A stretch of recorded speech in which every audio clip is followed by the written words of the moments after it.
Bueno, me dijeron que estaban faltando parte de temas de la clase pasada o que tienen algunas preguntas.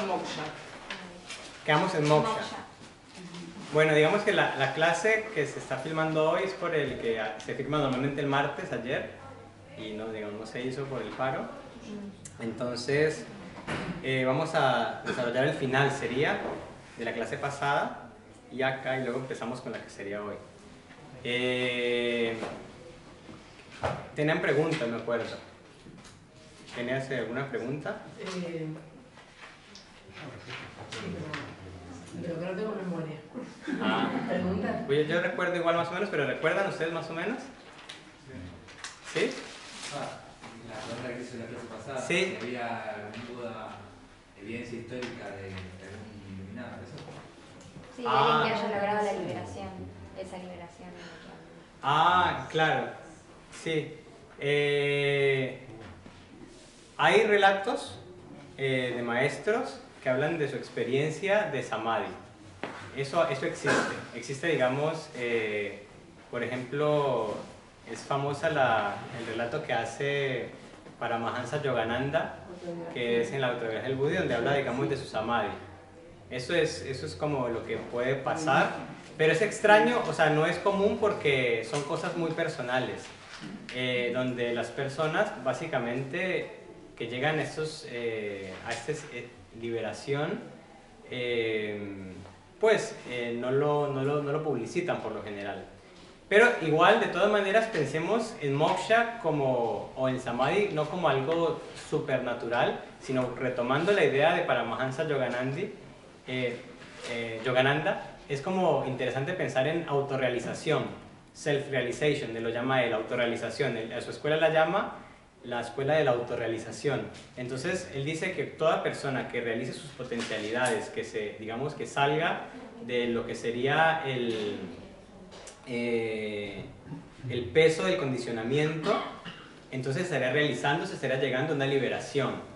Es como interesante que en la filosofía más moderna de la India, de esta línea, digamos, del hinduismo, por ejemplo en Krishnamurti o maestros así, ellos identifican de pronto Maya con lo que sería el condicionamiento, porque es lo que nos ata, lo que no nos permite tener como una respuesta natural y pura de nuestro ser, sino que estamos viviendo según el entorno y según el contexto.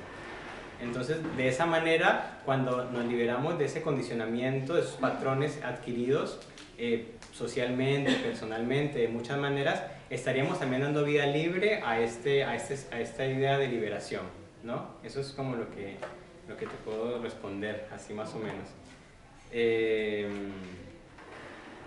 Y me parece más interesante pensarlo de esta manera, como pensar cómo podemos en lo concreto, en lo cotidiano, salirnos de los patrones que no nos hacen bien, o sea, los patrones que nos atan, y liberarnos en ese sentido, digamos, de lo que sería el peso de no pensar por nosotros mismos, de ser condicionados.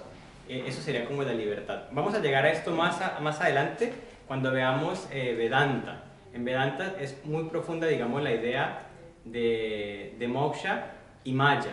Moksha como salir de la Maya. En este momento en Samkhya, que estamos empezando a ver o vamos a ver, no está como tan elucidado.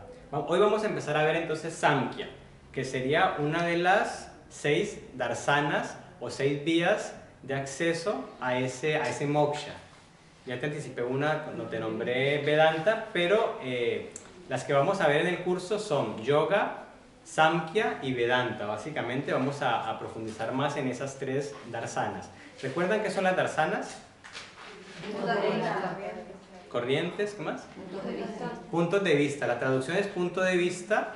Entonces, como tal, son como los diferentes puntos de vista de cómo llegar desde la tradición que ya vimos un poco, que está como que comprende el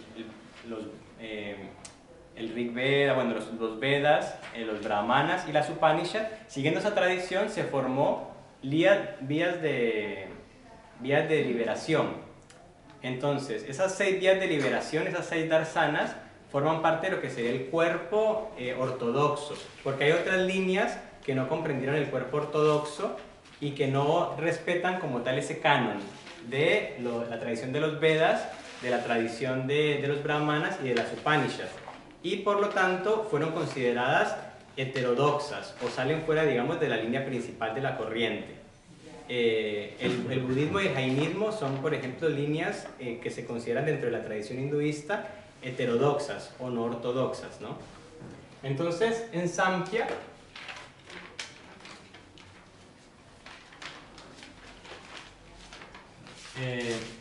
vamos a ver qué significa Samkhya. Samkhya, en la traducción literal, digamos la traducción del sánscrito, sería algo así como enumeración. Entonces,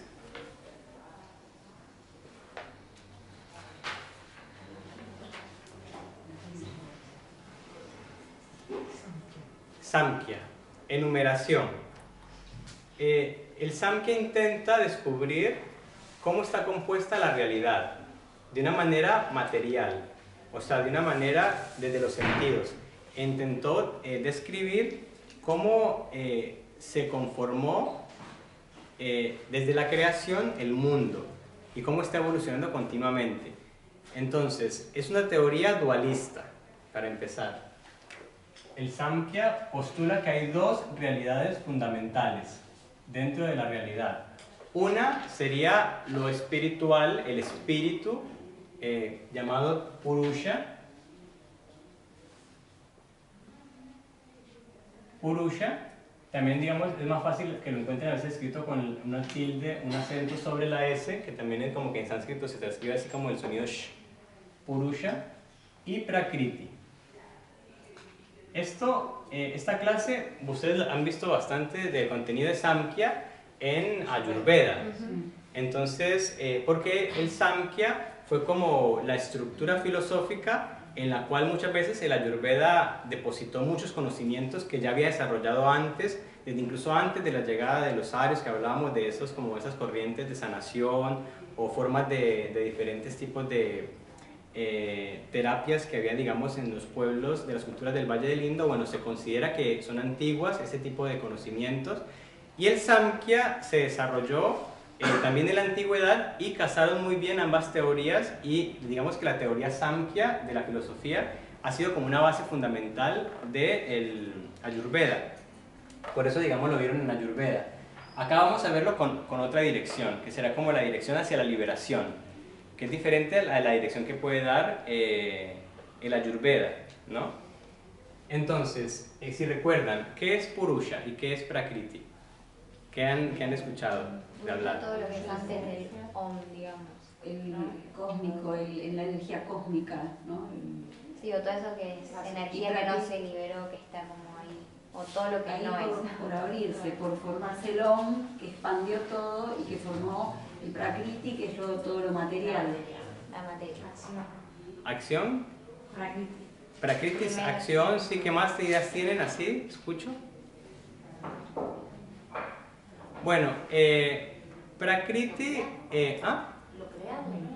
Prakriti es lo creado, muy bien. O sea, Prakriti es todo aquello que es materia, básicamente. Puede pensarse como materia en general.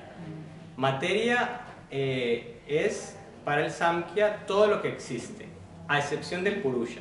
Todo lo que existe es todo lo que vemos, todo lo que percibimos. Incluso esta conversación es materia para el Samkhya. Cualquier cosa, incluso un proceso mental, vamos a ver más adelante eso, es materia y es parte de Prakriti. O sea, todo lo que esté ya hecho en el mundo, materializado como tal, es Prakriti. Purusha sería entonces el espíritu, lo inmanifestado, lo que es como la potencia pura que no está en el mundo, está en otro plano. Por eso se habla de que la filosofía Samkhya es dualista, porque diferencia hay dos entidades que son completamente diferentes. Una es lo material, que es como todo lo que existe, todo lo que se puedan imaginar, incluso digamos es materia, y Purusha sería lo otro, que sería lo no manifestado. En un primer momento, Purusha y ¿Podría verse como en la fotografía, que está el negativo y el positivo? podría ser un buen... Viste que en las imágenes está como el contrario, que la luz hace que se genere yo de fotografía no entiendo un corno, pero sé que hay como un negativo en la imagen. Bueno, pero en este caso ambas cosas serían prakriti. O sea, en el sentido de que todo lo que exista, todo lo que tenga como una huella, ya es materia. Todo, digamos, ni siquiera digamos la sombra de la materia, eso también es materia. Lo que sale de adentro, o sea, si vos decís un poema, se te ocurrió un poema, una poesía, escribís o dibujás un cuadro, sale un cuadro, eso que salió. ¿Eso también es prakriti? Sí. ¿O puede ser purusha en expresión, algo de tu espíritu que sale? No, es prakriti. Todo lo que existe y que se pueda percibir con los sentidos y que se pueda, digamos, es prakriti. Purusha también está en todo, pero esa parte, digamos, que es tangible es prakriti. Vamos a ver ahora cuando veamos los elementos mentales que todo, digamos, prakriti puede ser muy sutil también. Porque esas manifestaciones desde adentro, es como que sale el espíritu de adentro a crear, a dibujar. en forma de, forma de. Claro, sale una forma que ya es como ya es una realidad. Esa realidad es prakriti. Y no es algo negativo que sea prakriti, como que lo ven como si purusha fuera como mejor o no, simplemente es diferente. Es prakriti, significa que está manifestado en el mundo, que tiene una existencia material real. O sea, el purusha se ubica solo en el cosmos o también en las personas, en el ser. Bueno, entonces, eso la vamos a desarrollar esa pregunta. El purusha está en todo, o sea, está en todo. En los seres vivos está de una manera especial. ¿Qué son? Los seres vivos se consideran jivas y hay como una interacción especial más cercana de pronto con el ser vivo, con el purusha y prakriti. Hay un momento ahí de cercanía, pero purusha anima todo el universo solo con su quietud. Eso primero vemos prakriti y luego vamos a ver a purusha. Entonces, en un primer momento de la creación, según la teoría Samkhya, siempre estamos viendo hoy la teoría Samkhya, había estos dos elementos que estaban en el universo, ¿no? Estaba purusha y estaba prakriti. Y prakriti estaba en equilibrio, o sea, estaba en un estado de quietud, ambos. En un momento misterioso, en un momento que no se sabe bien exactamente por qué, pero se cree que tiene que ver con la interacción de los gunas y con rajas, que es la actividad del movimiento, hubo un desequilibrio de prakriti como tal, en su deseo o en su acercamiento al purusha. Y desde ese momento primordial hubo una emanación, imagínense como el momento de la explosión del Big Bang. O sea, es el momento en que se crea como tal la diversificación de las cosas en la materia, en prakriti. Ahí me mareé. Sí. Yo pensé que después del Big Bang apareció prakriti, o sea que había una purusha muy grande y el Big Bang una purusha. Y el Big Bang lo que hizo fue dar pie al prakriti. El Big Bang lo estoy utilizando como metáfora, ¿no? O sea, estoy utilizándolo como metáfora. Y siempre ha habido una división entre el purusha y prakriti. O sea, es como algo, son dos realidades. Que siempre estuvieron. Siempre estuvieron, y lo espiritual es espiritual, solamente que hubo un momento primordial en que prakriti está en equilibrio. Hay un momento, digamos, y luego hay una emanación y ahí como, es parte del ciclo. Ellos Entonces, creen que va a volver otra vez a lo anterior, ¿sí? No es que venía Purusha, fue el Om Yo y después vino el claro, Prakriti. así lo entendí yo también. La teoría del Om, digamos, es como una forma metafórica de hablar del sonido de esta creación, de esta emanación primaria. Esta creación, los hindúes reconocen en ese sonido primordial el Om, que es el sonido como el universo en su expansión, en su movimiento, sería. Pero no es como también una metáfora en el sentido de un mito, digamos, religioso también, ¿no? Que está presente el sonido, está presente en esa explosión. O, digámoslo que de otra manera, Prakriti se diversificó de muchas maneras debido a un desequilibrio fundamental en su ser constituyente. El ser constituyente de Prakriti son las tres gunas. Vamos a explicar esto bien. En todo lo que es materia, en todo lo que es Prakriti, hay una interacción de esas tres fuerzas, según la teoría Samkhya. son tres pulsaciones, por así decirlo, tres energías que están en constante tensión y en constante desequilibrio en la materia. Siempre están en desequilibrio porque la materia es entendida como desequilibrio, como una forma que está mutando a otra cosa. Entonces, estas tres gunas, piénsenlas como que hay algo de la materia que busca acabarse, busca terminarse, busca la quietud, busca estar como minimizada. Esto lo llamaron ellos tamas.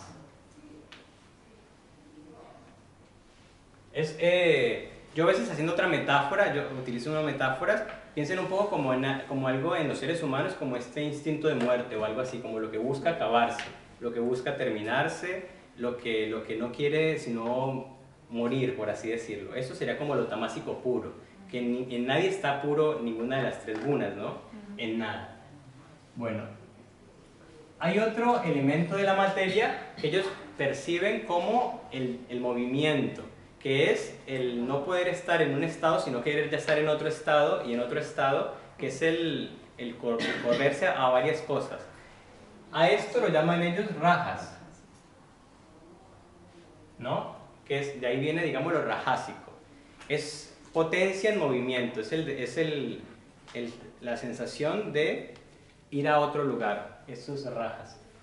Y también hay una idea, una tensión en la materia, en cualquier cosa que sea material, de, por así decirlo, estar en equilibrio, crecer, llegar a algo, una expansión mejor, o sea, como ir a otro estado que sería de más cercanía con sí mismo, con su equilibrio, y a esto ellos lo llaman sattvas.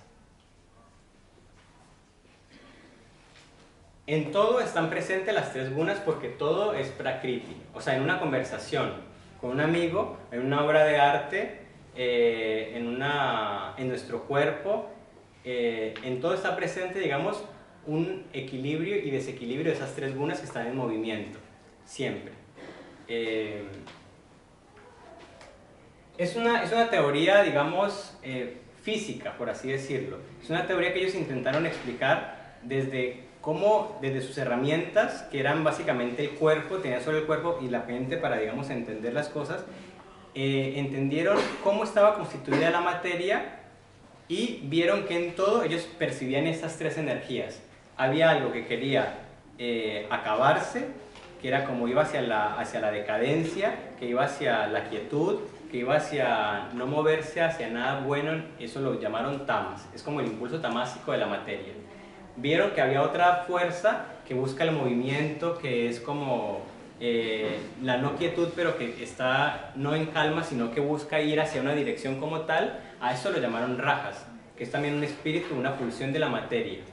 Y a la otro, que es como el crecimiento, la expansión positiva, ir hacia el equilibrio superior, que supere las tensiones, a eso lo llamaron sattvas, ¿no? ¿Se entiende un poco de esta manera mejor como esas energías? Está en todo, en las personas, en las conductas y en la materia. En la comida, en la pared, en todo. Sí, sí, sí. En el pensamiento, en todo. Acuérdense en este momento, hasta que hablemos de Purusha, todo es materia.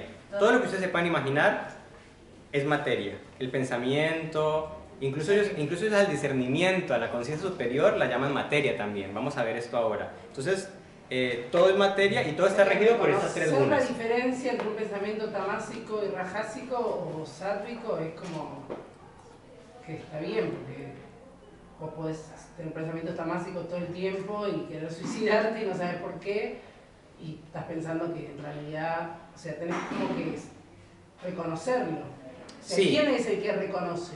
Claro, vamos a ver eso más adelante cuando veamos el aparato psíquico. Ellos llegaron hasta hablar del aparato psíquico, que es muy interesante, o sea, ya quiero llegar. Entonces, en ese primer momento de desequilibrio fundamental, en donde se fundó, digamos, la división de Prakriti, se creó la idea de que todo empezó desde las formas más burdas y básicas, y está en constante evolución. Hay una evolución desde lo más básico hasta intentar alcanzar el purusha como tal. El purusha es como el imán que atrae a la materia hacia su comprensión, desde lo más básico hasta, que es la, digamos, por así decirlo, la materia mineral, que sería lo más tamásico de la materia, hasta llegar al intelecto humano, que sería la cosa más sutil de la materia para alcanzar la idea de purusha. Es como que el mundo o lo material prakriti está en constante movimiento para alcanzar lo otro. Es una teoría evolucionista como tal, ¿sí? ¿Prakriti quiere siempre alcanzar purusha? Prakriti se considera, es como que esto se ha nombrado como una boda cósmica y se ha mitologizado de muchas maneras. Está, por ejemplo, es como la idea del espíritu y la materia, es la idea de, por ejemplo, se ha mitologizado mucho en Shiva, al final de la columna vertebral, como al final de los chakras, está esperando que Prakriti, o digamos, vaya subiendo a través de toda la materia personal hasta alcanzarlo. Se ha simbologizado de esa manera también. O sea, hay muchas simbologizaciones, pero es el deseo o la atracción que tiene la materia por alcanzar esa comprensión de Purusha. Son opuestos complementarios como tal. No es que sea uno mejor que el otro, no es que el espíritu sea mejor que la materia, sino que es la materia la vía de conocimiento que de alguna manera tiene el Purusha para verse a sí mismo. Es muy bella, digamos, esta teoría en cuanto a eso. Entonces voy a pasar rápidamente por las bases. Me quiero detener un poco más en el aparato psíquico. Vamos a hablar de la mente, del discernimiento y de la ahamkara. Pero primero vamos por las bases. Entonces, la primero que hace Purusha en su ascenso de las bases es diversificarse en 5 elementos burdos, los 5 elementos primarios. Entonces, a esos elementos primarios se llamó Mahabhutas.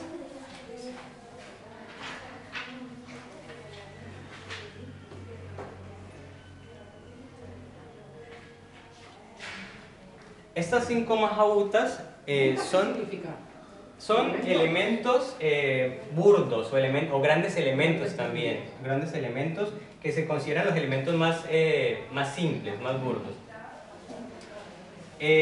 Acá están los elementos que ustedes conocemos desde niños, los 4 elementos, digamos, de la naturaleza que vemos cuando éramos niños, veíamos. Entonces está el aire, la tierra, el agua, el fuego y uno más, que lo escribo aparte, que sería Akasha. Akasha es el espacio o el vacío que tiene que haber para poder que haya interacción entre los otros 4 elementos. Ellos consideraban que si no había el espacio de interacción, no se podía construir nada sobre esa base, ¿no? A veces se traduce como éter en algunos libros, pero me parece que es más correcta la traducción como tal de hablar de espacio vacío, es más simple, entenderlo como el espacio necesario para que haya interacción entre los otros 4. No les tengo que escribir los 4, sino que ustedes tal vez lo recuerden, ¿no? Es aire, fuego, agua y tierra, como tal. En cada uno de estos elementos básicos, obviamente hay una combinación diferente de las gunas. Las gunas están de forma diferente. Por ejemplo, obviamente en la tierra va a haber mucha más presencia de la guna tamásica. O en el fuego va a ser más rajásico. Eso digamos, está entendido en la base misma de la teoría. Y a partir de las diferentes combinaciones de los diferentes gunas, es que se va creando la combinación diferente de elementos, ¿no? Bueno, estas 5 Mahabhutas tienen a su vez emanaciones o tienen como unas presencias que solo pueden ser percibidas por los sentidos. Entonces esos 5 se llaman los 5 Tanmatras, o simplemente voy a ponerlo acá, elementos sutiles.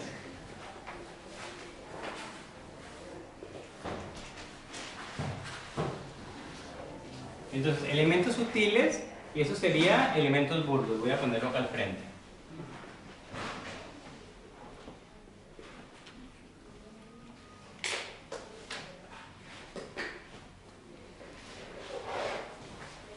Esos elementos sutiles se consideran ya una evolución, por así decirlo, de la materia, porque ya tienen que ser percibidos por un ser que los perciba como tal. Entonces acá está ya el olor, los quiero anotar, el olor, el sabor,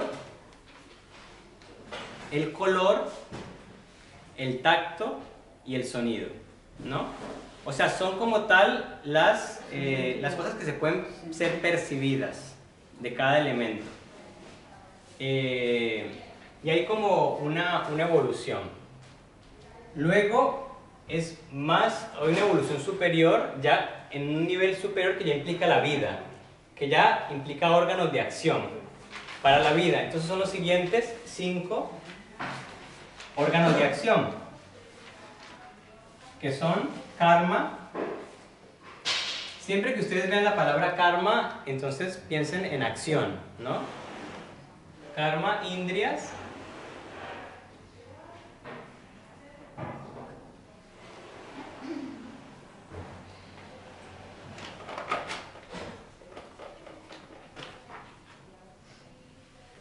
Karma, indrias, o, lo pongo acá al frente, órganos de acción.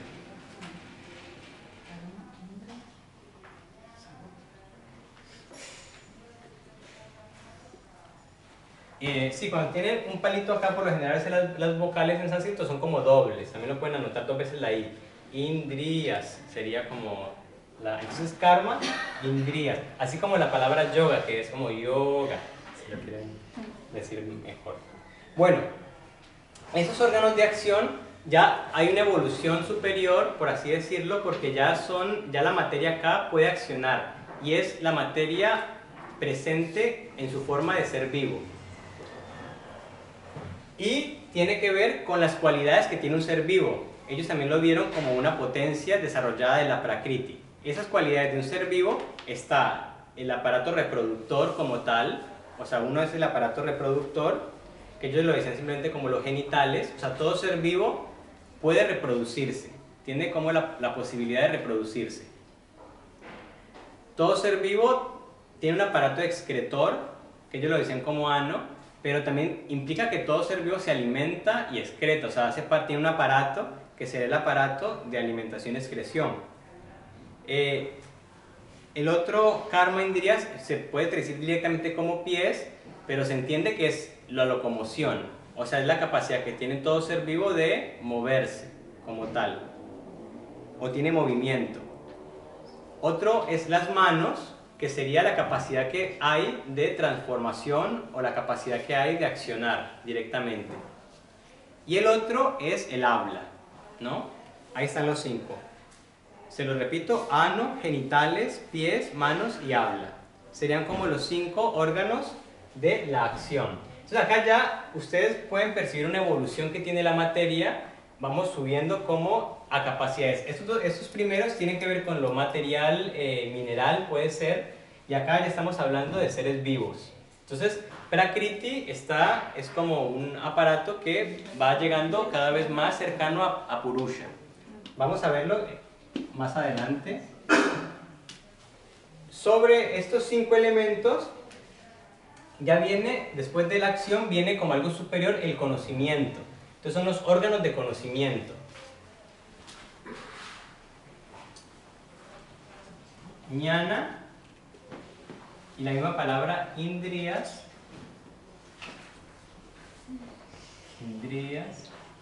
que tiene que ver con órganos del conocimiento. Esta raíz ña, que ustedes la ven, ña, también la pueden ver con J, esa raíz es la misma que luego pasó al griego y al castellano como gnóstico, por ejemplo, o gnosología. Esa raíz que es gn, no sé si la han visto en castellano, es la misma raíz que viene desde esta raíz sánscrita, que tiene que ver con lo mismo, con el conocimiento, ña. Y también lo van a ver en yoga como el jnana yoga, por ejemplo, lo van a ver bastante. A veces lo escriben con J. ¿Y cuáles son los órganos de conocimiento? ¿Se acuerdan de esto? Estos órganos de conocimiento de este edificio que estamos armando son básicamente los sentidos de percepción del mundo, de conocimiento del mundo. Entonces aquí están la nariz, ¿no?, como órgano de conocimiento del mundo, la lengua como el gusto, el órgano de conocimiento del mundo del gusto, los ojos, que serían la visión, la piel, que sería como el órgano de conocimiento del tacto, y las orejas, simbolizando el conocimiento del mundo auditivo. Entonces, aquí hasta este punto está expresado lo que sería el edificio, voy a poner acá, órganos de conocimiento.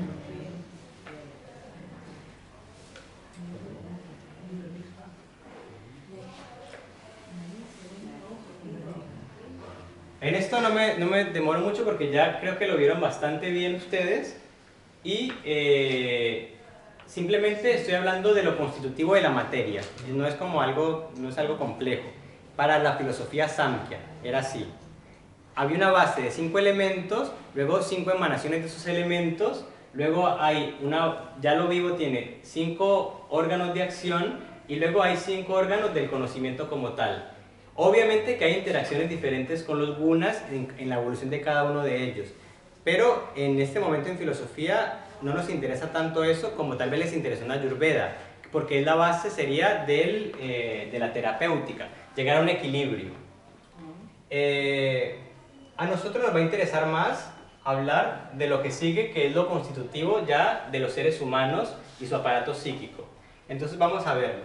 Primero hay la Prakriti. Para tener una experiencia más compleja de ese Purusha se desarrolla algo fundamental que es manas o la mente.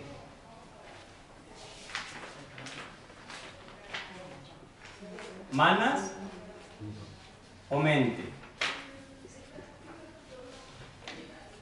También a veces pueden verlo escrito en sánscrito como Antankara.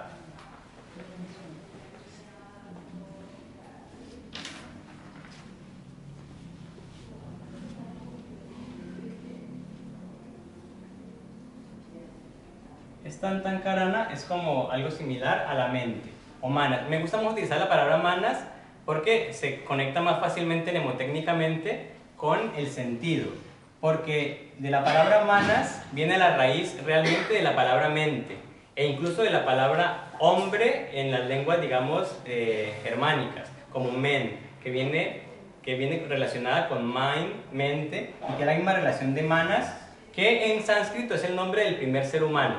Para ellos era muy importante como tal el sentido de la mente. ¿Qué tiene que ver entonces esta manas con este aparato del Samkhya que se armó? La mente sería la codificación intelectual, la codificación de lo que los sentidos logran captar. La mente es como una computadora, por así decirlo, que organiza las sensaciones que reciben los sentidos del mundo exterior. Entonces, hasta ahora no podemos hablar de pensamiento con manas. Es como un nivel incluso que podemos pensar que también los animales tienen. Es como cuando se le pone de pronto fuego a algo y el animal reacciona. Eso sería la mente. Sería lo que reacciona ante los estímulos.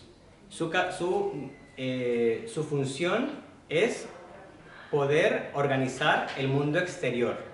Esa sería como la función que el Samkhya le da a la mente. Pero sigue siendo algo material. Eso es muy importante que lo tengan en cuenta, porque es una gran diferencia que tiene el Samkhya de la filosofía clásica, por ejemplo, de la filosofía de occidental de Descartes, por ejemplo, que él dividió mente y cuerpo, por así decirlo. Hay como dos categorías. Aquí la mente está dentro del cuerpo, la mente es parte de la materia. Eso es muy interesante, porque esto generó que a través de los trabajos corporales, a través de la alimentación, por ejemplo, para equilibrar todo este tipo de gunas, etcétera, se pueda llegar a un equilibrio mental. Esto es como lo que habilita teóricamente a la terapéutica del yoga, porque entonces, al ser la mente parte del aparato físico, al trabajar el cuerpo estamos trabajando la mente. se cree que si la mente no tiene como un buen equilibrio en cuanto a sus bases, la información que emite, que da a la Ahamkara, que es el siguiente estadio del Prakriti, va a ser defectuosa. Ahora vamos a ver este Ahamkara.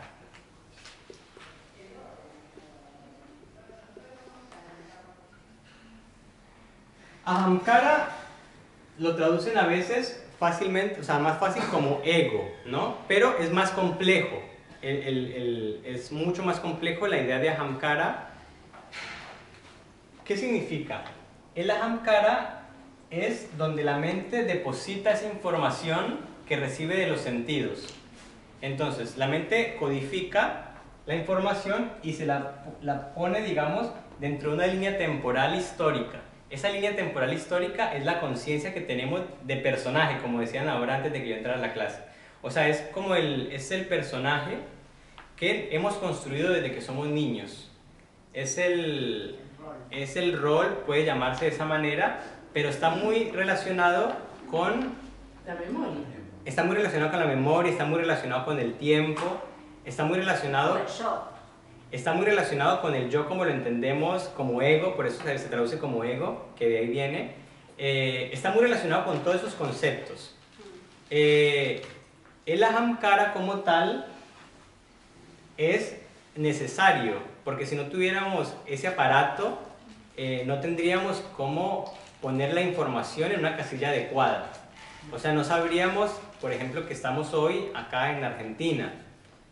O que ustedes al salir de este lugar van a irse a sus casas. O sea, el Ahamkara es el que da como la conexión a todos los datos que recolecta como tal la mente. Ordena, digamos. Sí, le da un sentido, y como tal es muy importante.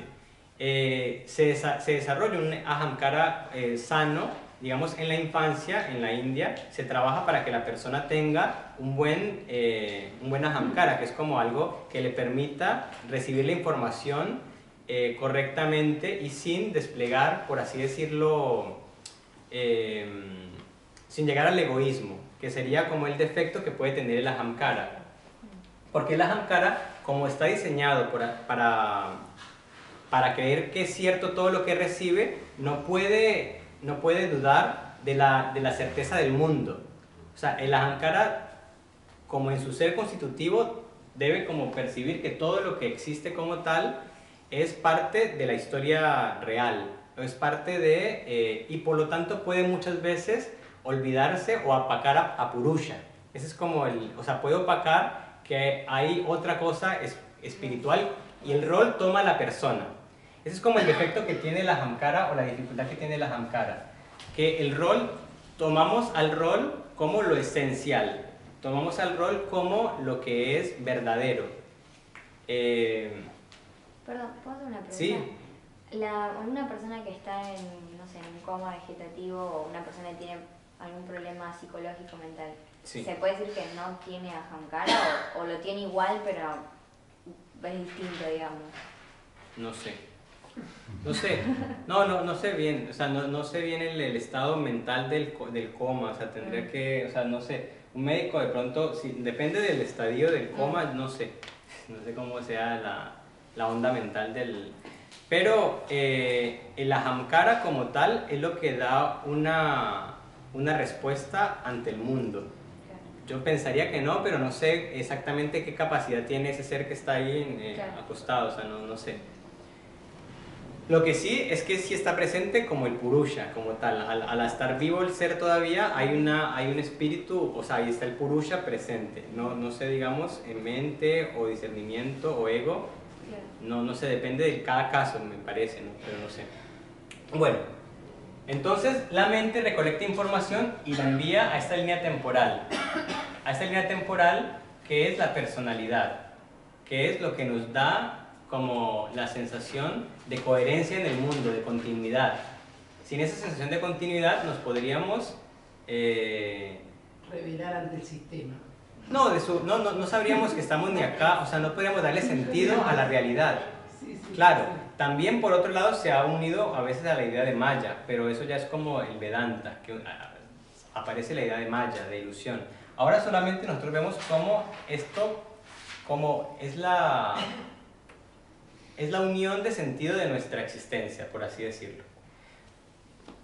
Pero como el ahamkara por sí solo no es capaz de darse cuenta que hay otra cosa que sería para ellos el purusha, entonces Prakriti desarrolló, por así decirlo, algo superior.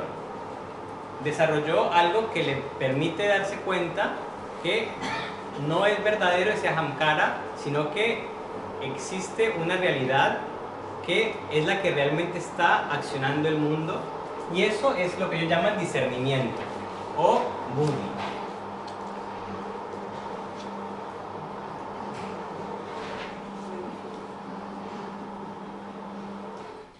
Entonces, ahamkara es donde se deposita el conocimiento, pero es por sí sola, no entiende que es conocimiento, sino a través del buddhi.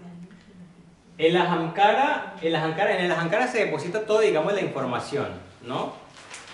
Pero tiene que haber una instancia superior, una instancia que le diga a ese ahamkara que nos demos cuenta que no somos ese personaje, sino naturalmente el ahamkara se cree que el personaje es la realidad, porque es como parte de la estructura en cómo está construido. Buddhi, hasta acá, digamos, todos los seres humanos tenemos ahamkara y manas, pero el buddhi es algo que tenemos en potencia, pero que ya tenemos que desarrollar. O sea, el discernimiento no es algo que tengamos desde niños, por así decirlo, de una manera natural y ya fuerte, sino que es lo que se desarrolla. Desarrollamos el discernimiento para darnos cuenta que en el día cotidiano no somos el rol, por así decirlo, no somos el personaje, que el personaje es otra cosa. El discernimiento es lo que nos da como esa sensación, esa idea de que hay algo más. Ese algo más es el purusha, o sea, esa cosa que está por encima de la materia. Pero eso solamente se desarrolla con el tiempo, como el entrenamiento como tal. Por ejemplo, ¿Pero sigue siendo mente? Sigue siendo materia. Mente es acá, el manas es como otro. Mente es simplemente...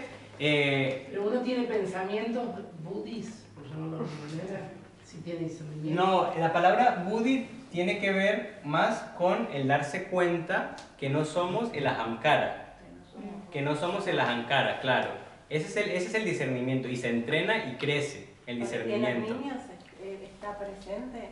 O sea, en todo está presente en potencia. Como tal, o sea, tenemos, al ser seres humanos, tenemos la potencia del discernimiento. Pero no es algo que esté desarrollado como tal, es algo que entrenamos. Por ejemplo, en los maestros lo que hacen con los estudiantes es que ellos son, por así decirlo, el discernimiento del aprendiz. Por eso los maestros en la India, así, por lo general, tratan de destruir estas falsas ideas del ego, que el ego tiende como a explotarse y a creerse que es la verdad y que solo existe eso, que solo existe el yo, es el egoísmo, como les decía. Entonces, ese discernimiento es lo que el maestro muchas veces le da al estudiante, hasta que el estudiante es capaz de darse cuenta por sí mismo que es un rol, que esa idea que no es ni argentino, ni colombiano, ni hombre, ni mujer, sino que eso es el ahamkara que está haciendo como una recopilación de experiencias para dar sentido. ¿Sí? Sería ponerle como se pueden hacer, así poner con la meditación, cuando decís silencias el ego y todo eso, te acercas a Buddhi. Claro, el buddhi, cuando hay un estado meditativo, el buddhi habilita la contemplación de ese purusha, pero solamente se puede llegar a través del desarrollo del buddhi en lo cotidiano. No sé si me adelanto con la pregunta, pero es porque dijiste que íbamos a ver, pero Sí. la relación con la psicología, ¿qué sería el discernimiento? No, o sea, esto ya es psicología. Es psicología, pero solamente que Samkhya. O sea, o sea, es la forma de explicación que ellos dieron al aparato psíquico. Entonces, esto ya es psicología. Y la psicología incluso que es fundamental en el trabajo que se hace desde el yoga con la mente. Porque bueno, ahora vamos a ver cosas más prácticas. Dependiendo de cómo tengamos equilibrados los diferentes, por ejemplo, en el cuerpo físico, los diferentes elementos a través de lo sádvico o a través del buen equilibrio, vamos a tener una mente que va a estar sana. O sea, se trata de... Tenemos que sanar la mente primero para que la mente dé una información correcta a la ahamkara. O sea, si la mente está desequilibrada, entonces no va a poder dar una información correcta a esa experiencia. Y por lo tanto la mente se va a pegar, por ejemplo, digamos, a lo tamásico. Entonces va a estar apegada siempre por decir algo, a la visión negativa de todo. Entonces para esa persona todo es negativo. Y el ahamkara va a ser una ahamkara que lo va a leer todo como algo negativo. Entonces se trata, la terapéutica está pensada para ir sanando, ir equilibrando, por así decirlo, las bases materiales y a través de esa sanación o esa terapéutica ir sanando la mente en el sentido de darle discernimiento para poder que perciba las cosas con claridad, ¿no? Y ya luego el ahamkara, o sea, como que podemos percibir a través de ese discernimiento que no somos el rol. Es algo que se entrena eso con el día cotidiano. La idea de moksha, de liberación para el samkhya, tiene que ver precisamente con esto, con este conocimiento, con ese conocimiento de que no somos ese personaje, sino que el discernimiento crece de tal manera que podemos liberarnos y darnos cuenta de que hay otra cosa accionando. ¿Qué es esa otra cosa? Vamos a hablar un poquito del purusha. El purusha sería lo que está presente en todo como una atrayente, por así decirlo. O sea, ellos lo han hablado a través de, míticamente dicen que es como el imán que está quieto, pero que atrae todas las limas, que sería en este caso el mundo entero. Es como que piensen que la naturaleza quiere percibir ese purusha, quiere alcanzarlo, entonces está evolucionando en constante movimiento para poder alcanzarlo, y también el purusha solamente se conoce, como por así decirlo, a través de esa materia. Es como una danza, una ida y vuelta. La forma más espiritual que tiene Prakriti seríamos nosotros, o lo que conocemos. De pronto haya alienígenas con que tengan un concepto más cercano a ese purusha. Bueno, pero hablemos de lo que conocemos, es esto. Solo somos como la parte más espiritual de la materia queriendo conocerlo. Queriendo conocer eso espiritual sería. Los más conscientes. Claro, seríamos como el ser material, Que tiene la posibilidad. El que tiene manos. el que tiene la posibilidad, a través del discernimiento, que es lo más espiritual, de darnos cuenta que hay otra cosa, que no es solamente el rol, que no es solamente el contexto, que no es solamente lo que hemos aprendido que somos. Eso es, en última, digamos, la posibilidad del ser humano de liberarse, porque tenemos la capacidad para hacerlo, para darnos cuenta y percibir, especialmente en el silencio, es otro que no está manifestado. De ahí, digamos, todo el intento de alcanzar ese vacío, o alcanzar para tenerlo. ¿Se entiende un poquito esta idea? Por ejemplo, también otra metáfora que ellos utilizan mucho para el purusha es la de un rey. Un rey que está como en el palacio y que está vivo, y que si no se siente el rey, o sea, el rey es como que ningún habitante del reino se da cuenta que está, pero que si el rey llegara a morir, todo el palacio y todo el país se caería, porque no habría como un sentido de la materia de llegar a nada. Entonces es muy importante, solamente que no es percibido como algo, pero para ellos es un imán, es algo que está presente y que, por ejemplo, está acá presente también en nuestro intento de alcanzar eso espiritual, que los yogis lo han hablado a través, por ejemplo, de, como les decía, de los diferentes chakras, etcétera, y trabajos, alcanzar la unión de la tierra, que es digamos, lo más básico, alcanzarlo con lo espiritual, el purusha que está como esperando en la cima. Eso es como el sentido como místico un poco de esa teoría de los chakras, que es como alcanzar esa liberación, alcanzar desde la materia, al unirlo con el espíritu, ¿no? ¿Tiene una pregunta? No. Estoy Sí. sosteniendo la Por ejemplo, se supone que Buda, que alcanzó el samadhi, en ese momento se conectó con Purusha en el momento de la iluminación. Es que yo estoy... ¿O sigue siendo Prakriti el samadhi? El budismo habla de nirvana, ¿no? Sí. Cada teoría tiene su nombre de la liberación. Esto, digamos, el yoga habla de samadhi. Digamos, en el samkhya se habla incluso de kaivala, pero bueno, voy a anotarlo acá.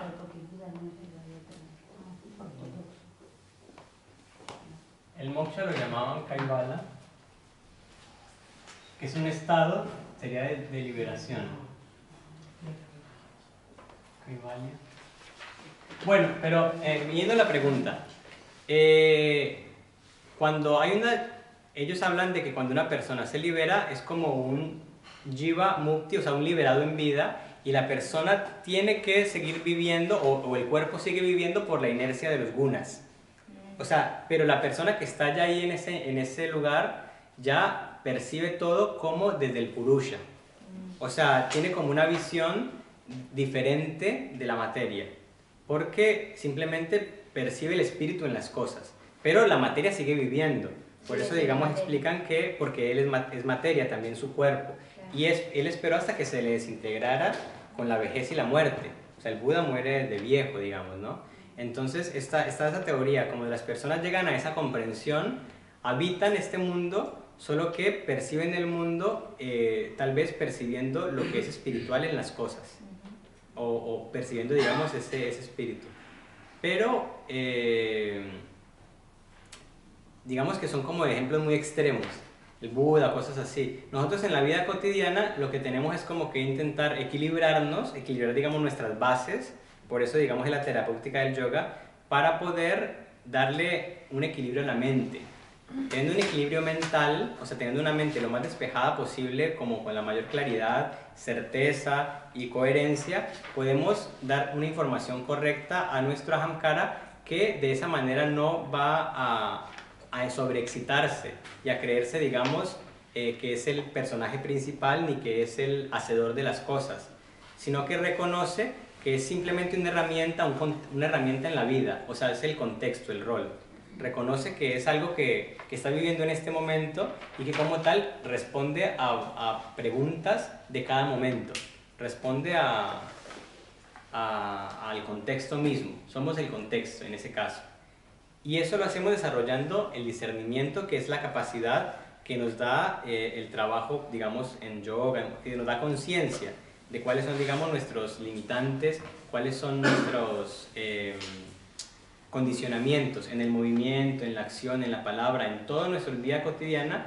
Empezamos a desplazar la ignorancia y empieza a llegar a nosotros una conciencia superior de la presencia, de nosotros mismos. Y eso habilita el buddhi, el discernimiento, porque nos damos cuenta hasta qué punto estamos tomados por el condicionamiento, por maya, por el ego, por el ahamkara, porque nos damos cuenta que no estamos viviendo libres, sino que estamos viviendo dentro de unos parámetros muy marcados y muy dados por la sociedad, por los padres, por nuestro ego mismo, por todo, no por nosotros mismos. Eso es el discernimiento, que empieza como a aflorar en nosotros, y nos vamos dando en la vida práctica de nuestras limitaciones y nuestro camino para poder liberarnos, sería, ¿no?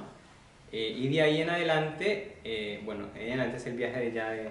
Hasta ahí está bárbaro. Sí. Ahora, el hecho de la liberación, ¿qué es liberarse? Te vas, es como si te fueras del mundo, te vas de Prakriti, te vas a Purusha y te quedas allá. O sea, ¿qué es liberación? Sí, es interesante. Ellos también tenían, bueno, liberación, que fue algo que, digamos, tenemos que ver en este grupo, está buenísimo, creo que no alcanzamos a ver bien. La liberación tiene que ver con la percepción que es personal, con la percepción personal de que somos libres. O sea, somos personas que estamos respondiendo a nuestra conciencia. Por eso, digamos, lo llama él autorrealización, Yogananda. Es como realizar nuestras potencialidades y alcanzar la libertad. Pero eso es un camino larguísimo, porque nosotros somos seres condicionados. Somos seres que respondemos siempre, ni siquiera tenemos como muchas rutas de acceso para hacer algo, y siempre elegimos las mismas. O sea, siempre estamos como con poca... O sea, estamos actuando de maneras de patrones, siempre, patrones muy, muy cerrados. Cuando logramos ser como ese niño, como blanditos como un niño, pero con la conciencia de un adulto, es como que somos abiertos a la experiencia y abiertos al mundo, abiertos a lo que vaya pasando. Eso sería un poco ese estadio. Pero... Entonces no es al revés, es justamente mayor apertura. Uno lo ve como una cosa de... se fue. una liberación y se fue como a esa energía cósmica. No, la persona está más presente. La persona, Claro, la persona está las cosas de otra manera, como absorbe las cosas de otra manera. Sí, la persona está... Sí, sí, dale. No, está muy presente. No, sin los patrones que se inculcaron durante toda su vida. O sea, como que, no sé, por ejemplo, sin condicionar a las personas con otra... Conoces a alguien sin crítica, sin prejuicios. Sin prejuicios, claro. Sin miedos, ¿no? Sí, es la presencia plena en el caso de la liberación como tal. Pero nosotros también no tenemos que irnos tan lejos. O sea, si lo acrecentamos en nuestra vida cotidiana, nos vamos liberando también de cosas pequeñas. Bueno, pero en la teoría Samkhya, para digamos... Pero hay que seguir siendo responsable de todas maneras. No es que porque dejas, de repente te liberás y no te identificas con nada, sos un irresponsable. Tenés que seguir como cumpliendo con un montón de cosas. Con el Dharma, claro. La idea de Dharma es fundamental. Es la idea de que nosotros, digamos, incluso digamos los seres que son más presentes, están presentes en todo sentido. O sea, están presentes están en su libertad presentes. No sé cómo decirles. Bueno, pero para terminar, digamos, ya esta idea, la liberación, ellos lo tomaban como algunos pensaban que había hay dos teorías. Algunos pensaban que había algo así como un Mahapurusha, que es un Purusha que cuando, digamos, el ser se libera va como a un Purusha que es la sumatoria de Purushas, y otros hablaban de que los Purushas siguen siendo separados, individuales, después de esta liberación. Entonces son como teorías, por así decirlo. Pero el Samkhya, lo que sí es muy importante es que alimenta la filosofía del yoga y alimenta la filosofía del Vedanta. En la próxima, y alimenta también la filosofía del Vedanta y del Ayurveda. Es por eso, digamos, lo estamos estudiando ahora, que es muy importante esto. En la próxima clase ya vamos a ver como cosas más prácticas de cómo los gunas interactúan en la vida cotidiana, porque es como todo un trabajo en la vida cotidiana, desde una clase de yoga, una comida, hablar, cómo llegar a este equilibrio y cómo en el Bhagavad Gita, vamos a ver un poquito la introducción al Bhagavad Gita, está presente la idea de Samkhya. Bueno, entonces, si no tienen alguna otra pregunta o algo. Sí. Entonces, Buddha es el último paso, como el último escalón para llegar al Prakriti Purusha. Claro, el Prakriti, si ustedes lo suman, vamos a sumarlo rápidamente, acá hay 20 elementos materiales, acá hay 3 elementos ya que sean como lo constitutivo mental, lo más sutil sería el Buddhi, lo que alcanza, digamos, iluminado, dicen que iluminado por el Purusha, alcanza como esa luz, iluminado por el Purusha. Luego está Prakriti sin división, y Purusha, son 25 elementos, son los 25 elementos, por eso se llama enumeración el Samkhya. Es la teoría de los 25 elementos, ¿no? Eso es importante.